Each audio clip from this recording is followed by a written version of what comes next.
Den začínají další regionální zprávy. Vítám vás u jejich sledování.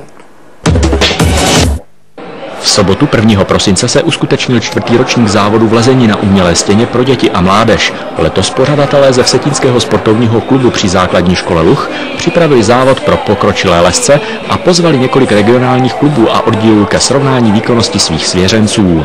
Soubojů o medaile a pohár Centra sportu se zúčastnilo celkem 35 závodníků z Lipníka nad Bečvou, Příboru, Rožnova, Valašského Mezříčí a Vsetína ve věku od 8 do 18 let.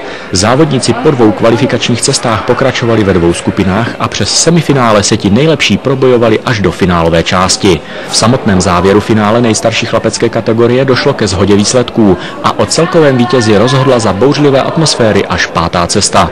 V chlapecké kategorii do 10 let zvítězil David Moštěk z Lipníka. V kategorii do 14 let si zlato odnesl Vítězslav Kučera z Valašského Mezříčí a mezi nejstaršími byl nejlepším lezcem vyhlášen Vojta Ličko opět z Lipníka nad Bečvou.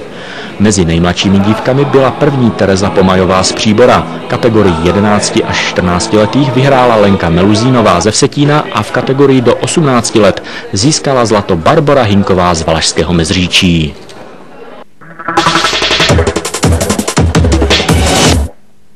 Dnešní zprávy končí. Užijte si zbytek dne a já se budu těšit někdy příště opět na viděnou.